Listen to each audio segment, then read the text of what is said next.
भावनिकतेचा आणि जिल्हा परिषद पंचायत समिती निवडणुकीचा कुठलाही या ठिकाणी संबंध नाही. पण नक्कीच आम्हाला या ठिकाणी चांगल्या लोकांचा प्रतिसाद आहे. लोकांच्या म्हणण्यातून येते जे आजीदादांचे जे स्वप्न होतं महाराष्ट्र पुढे घेऊन जाण्याचं, सर्व समाजाला पुढे घेऊन जाण्याचं, ते नक्की आम्ही भारतीय जनता पार्टीतून कार्यकर्ते म्हणून पूर्ण करू सगळ्यांचं. 100% इंदापूर तालुक्यात वडापुरी माळवाडी गटात कमळ फुलणार. समाजामध्ये जो चांगला मराठाचा माणूस काम करत असेल, सगळ्या धर्माला घेऊन पुढे जात असेल, जातीपातीला पुढे घेऊन जात असेल, तर प्रस्थापन त्या अशा मराठा समाजाला कुठेही पुढे येऊ न देण्याचं काम हे प्रस्थापित लोक तालुक्याचे करतायत. हे नमस्कार, मी कैलास पवार आपलं सर्वांचं स्वागत करतोय. इंदापूरमध्ये जिल्हा परिषद निवडणूक, पंचायत समिती निवडणुका लागल्यात आणि त्यांची रणधुमाळी मोठ्या प्रमाणात उडालेली आहे. पण इंदापूरमध्ये सगळ्यात मोठी महाराष्ट्रातली निवडणूक गाजते. दोन्ही राष्ट्रवादी पक्ष एक आले आणि त्या एक येणाऱ्या पक्षामुळं अनेक जण नाराज झाले आणि त्यातले नाराज काही भारतीय जनता पार्टीमध्ये गेलेले आहेत. आणि भारतीय जनता पार्टीला इंदापूरमध्ये पोषक वातावरण आहे आणि त्यांच्या अनेक उमेदवार, धक्कादायक उमेदवारांचा पराभव करणार आहे असं चित्र समोर येतं. आपल्या सोबत आहेत माळवाडी वरापुरी जिल्हा परिषद गटाचे उमेदवार सतीश पांढरे साहेब. तर आपण त्यांच्याशी बातचीत करणार आहे. नेमकं काय आहे वडापुरी गटात परिस्थिती काय आता परिस्थिती आहे? तुम्ही प्रचार करताय घरती घर, काय नेमकं वातावरण कसं आहे? नमस्ते. वडापुरी माळवाडी जिल्हा परिषद गटातून मी स्वतः जिल्हा परिषद भारतीय जनता पार्टीतून उमेदवार आहे. पंचायत समिती वडापुरी गणातून आमचे सहकारी मित्र महेश देशमुख यांच्या मातोश्री शारदाबाई मारुतराव देशमुख या ठिकाणी आहेत. आणि माळवाडी गणातून आपल्या सौ वैशालीताई पांडुरंग त्या मार्कड ह्या पंचायत समिती गणातून निवडणूक आम्ही भारतीय जनता पार्टीतून लढवत आहोत.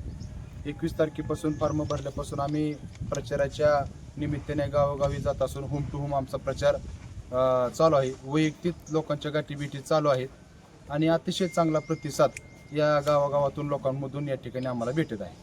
आता स्वर्गीय अजित पवार यांचं दुःखद निधन झालं. अख्खा महाराष्ट्र हळहळ करतो, पण कुठंतरी भावनिक केलं जातं मतदारांना. नाही, ते कसं आहे, आदरणीय अजितदादांच्या आकस्मिक जाण्याने नक्कीच आम्हाला सगळ्यांना त्याचं दुःख आहे. कारण हा असा नेता परत होणे नाही, याचं दुःख देशात बी आहे, महाराष्ट्रात बी आहे. आणि त्यांच्याबद्दल आम्हाला आदर आहे, त्यांच्याबद्दल आम्हाला दुःख आहे. पण ह्या भावनिकतेचा आणि जिल्हा परिषद पंचायत समिती निवडणुकीचा कुठलाही या ठिकाणी संबंध नाही. पण नक्कीच आम्हाला या ठिकाणी चांगल्या लोकांचा प्रतिसाद आहे. लोकांच्या म्हणण्यातून येते जे आजीदादांचे जे स्वप्न होतं महाराष्ट्र पुढे घेऊन जाण्याचं, सर्व समाजाला पुढे घेऊन जाण्याचं, ते नक्की आम्ही भारतीय जनता पार्टीतून कार्यकर्ते म्हणून पूर्ण करू सगळ्यांचं. हे इंदापूर तालुक्यामध्ये वर दोन्ही राष्ट्रवादी एक झाले. इंदापूर तालुक्यामध्ये माजी मंत्री हर्षवर्धन पाटील आणि विद्यमान कृषी मंत्री दत्तात्रय भरणे हे दोन गट एक आले. हे लोकांना आवडले का? मोठ्या प्रमाणात नाराज आहे, काय आहे तुम्हाला? नाही, ते बऱ्याच ग्रामीण भागातील लोकांना, इंदापूर तालुक्यातील लोकांना हा विषय आवडलेला नाही. आणि आम्हाला चांगली खात्री आहे की आम्ही घर टू घर प्रचार करत असल्यामुळे आम्हाला त्यांच्या भावना कळतात की त्यांची तीव्र नाराजी आहे की आम्ही कार्यकर्त्यांनी ह्यांच्यासाठी 30-40 वर्ष आम्ही संघर्ष केला, एकमेकाची डोकी फुलली, एकमेकाच्या आम्ही लग्नात जात नाही, सुखदुःख जात नाही, पार्टी म्हणून जात नाही ना, ह्याच्या पाठीमागचं तीच कारण आहे. आणि हे आम्हाला कुठले कल्पना येतात ह्यांच्याच म्हणण्याने ही एकत्र येतात, त्यांच्या म्हणण्याने ही बाजूला जातात. त्याच्यामुळं हा जो विषय झालेला आहे तो कार्यकर्त्यांना या ठिकाणी अजिबात पटलेला नाही. दोघांच्या बी आदरणीय मामांच्या आणि आदरणीय हर्षवर्धन भाऊंच्या कार्यकर्त्यांना हा विषय पटलेला नाही. तुम्ही विद्यमान पंचायत समिती म्हणून काम पाहिलं होतं राष्ट्रवादी, तुम्हाला तिकीट नाकारल्यामुळे तुम्ही पक्ष सोडला का? नेमकं कारण काय, खरं काय? नाही, त्याचं काहीच विषय नाही. हा नक्कीच विषय आहे की मी 2017 पासून 2024 पर्यंत गेल्या 8 ते 9 वर्ष मी लोकांच्या संपर्कात होतो. लोकांची मनापासून सेवा बी केलेल्या आहेत. सकाळपासून संध्याकाळपर्यंत लोकांचं काम केलं आहे. वैयक्तिक लोकांच्या योजना आम्ही पूर्ण केलेल्या आहेत. लोकांना माझ्या कामाची पद्धत माहीत आहे.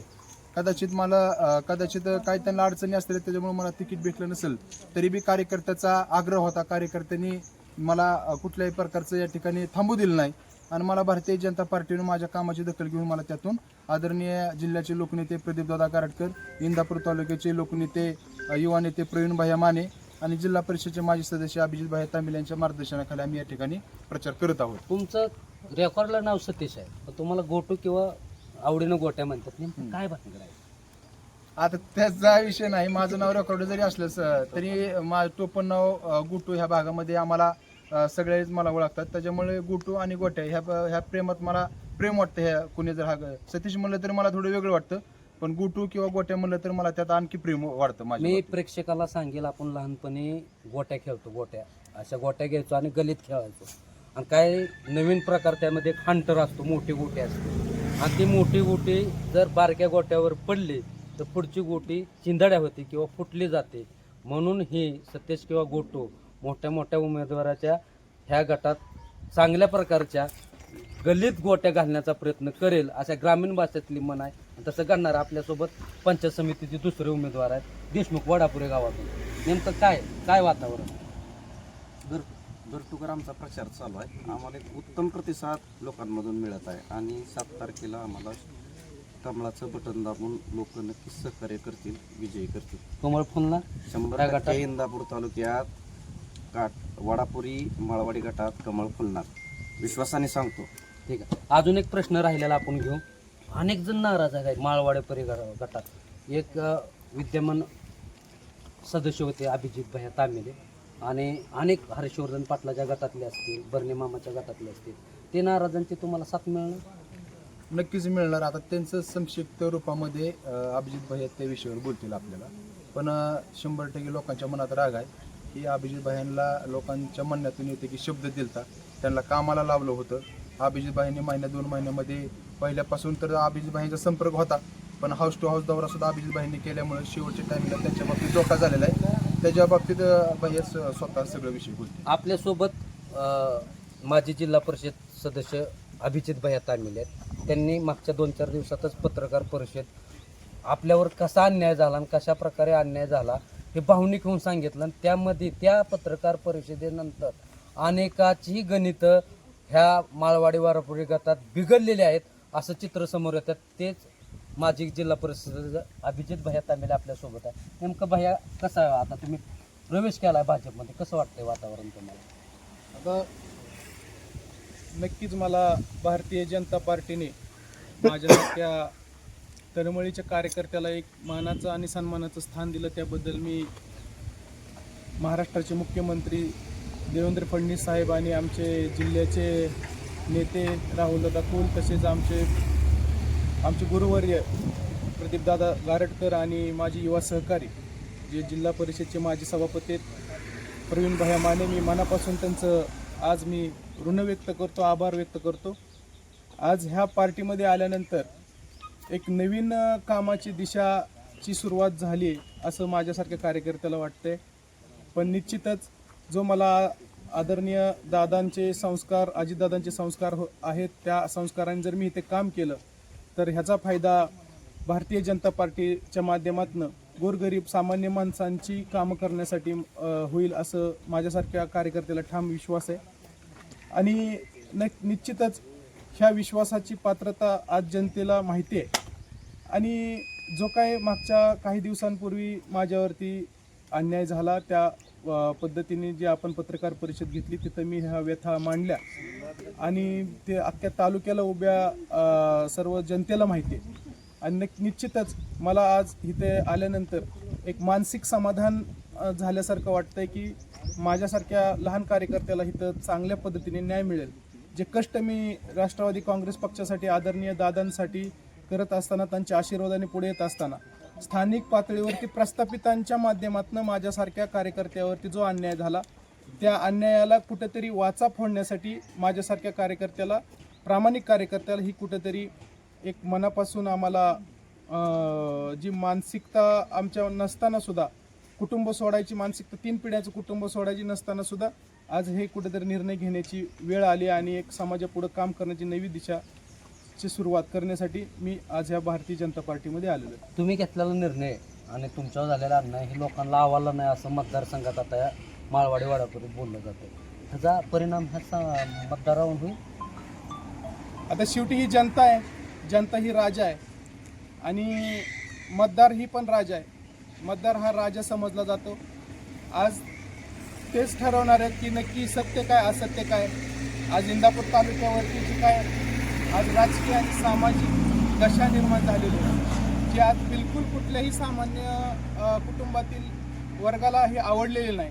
कारण गुटूभैया आत्ता ज्या पद्धतीने म्हणले की ज्यांच्यासाठी गावागावात आम्ही पार्टी उभा केली, मग तंटामुक्ती सदस्यापासून अध्यक्षापासून आम्ही सोसायटी सदस्य असेल, ग्रामपंचायतची निवडणूक असेल, अशा वेळेला ह्यांच्या उंचीवरती म्हणजे आजी आणि माजी यांना वेगळ्या विशिष्ट उंचीवरती नेण्यासाठी आम्ही गावागावामध्ये त्याग केला आणि ती त्यागाची कुठेतरी आमच्या कौटुंबिक संबंध असतील, मित्रपरिवार असेल, गावातील ऋणानुबंधू असतील, ह्यामध्ये सगळ्यांनी मनातून दरी निर्माण केली आणि आज कुणाच्या सुखदुःखात सुद्धा आम्ही गावागावामध्ये जात नाही अशी ह्यांच्यासाठी परिस्थिती निर्माण होऊन सुद्धा हे आज गावाला कुठं म्हणजे गावातील त्यांच्या सामाजिक कार्यकर्ते असतील, निष्ठावंत लोक असतील, ह्यांना विचारात न घेता आज ह्यांच्या घराणेशाहीला पुढे आणण्यासाठी आज मांडीला मांडी लावून आज हे बसलेलं हे बिलकुल इंदापूर तालुक्यातल्या जनतेला आणि गावातील सदस्यांना कुणालाही आवडलेलं नाही. ही आमच्यासारख्या कार्यकर्त्याला आज काम करत असताना ही लोकांची प्रतिक्रिया आमच्यापर्यंत येत असताना दिसते.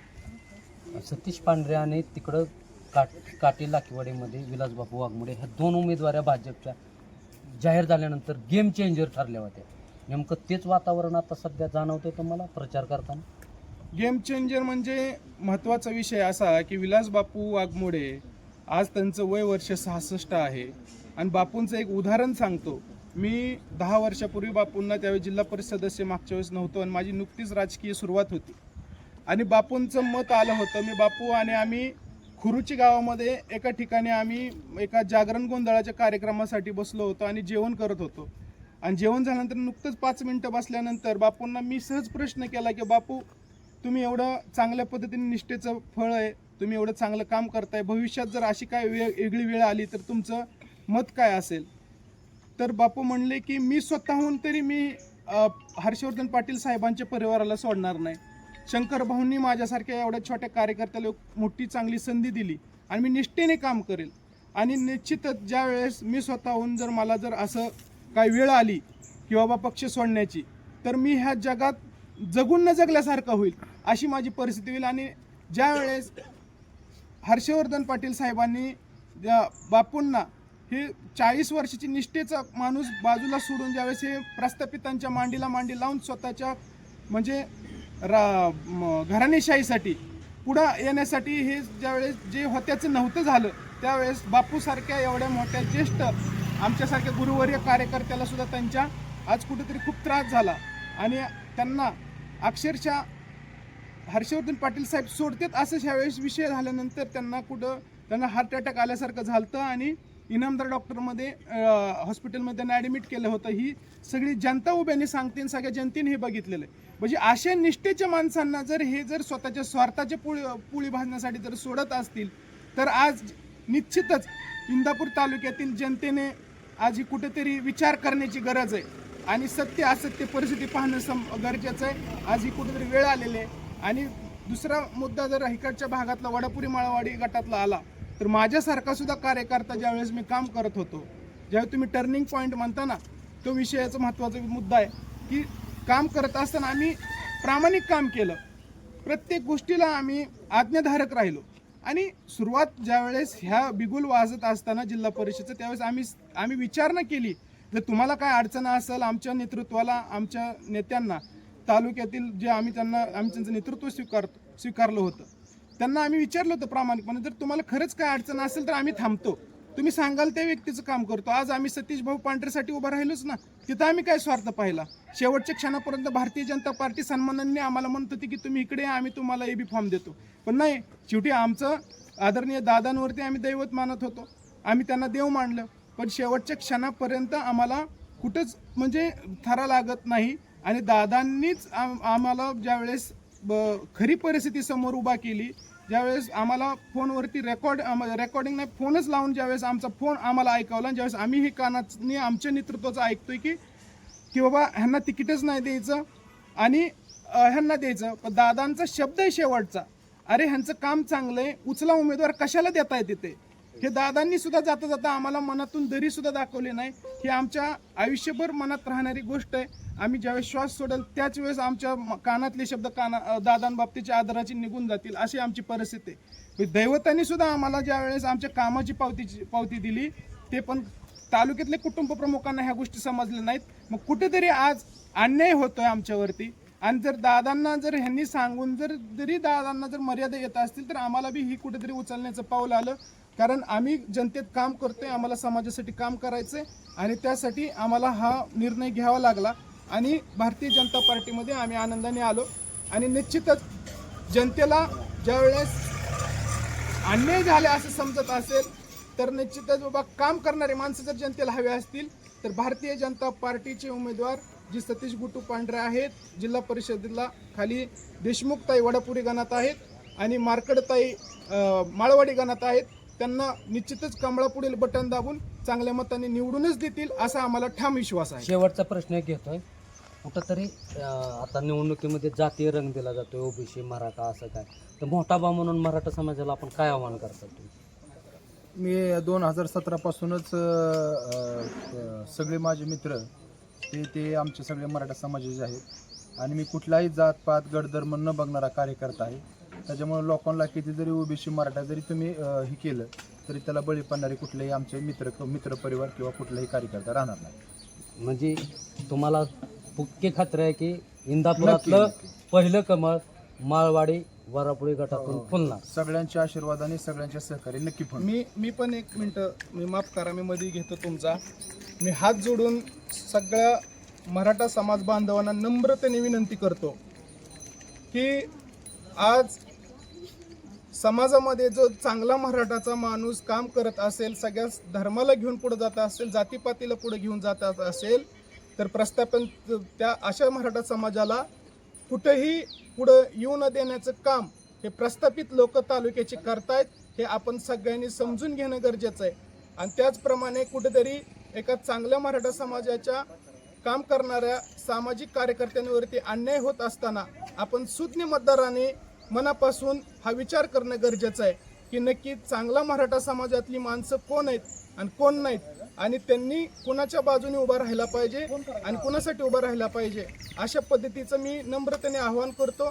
मी हात जोडतो आणि कुठेतरी आपण सगळ्यांनी सर्व धर्मसमभाव असं एक गौतम बुद्धांनी जे आपल्याला एक हे केलेलं आहे, डॉक्टर बाबासाहेब आंबेडकरांनी, तस त्या भावनेने आपण सर्वांनी कुठली जात धर्म न बघता आपण कामाचा माणूसच बघून त्यांना मतदान द्यावं, आशीर्वाद द्यावा, एवढीच मी हात जोडून सर्वांना विनंती करतो. हे होते वडापुरी माळवाडी गटातील जिल्हा परिषद सदस्य सतीश पांढरे. गेम चेंजर उमेदवार म्हणून ठरणार अशी मतदारात चर्चा आहेत.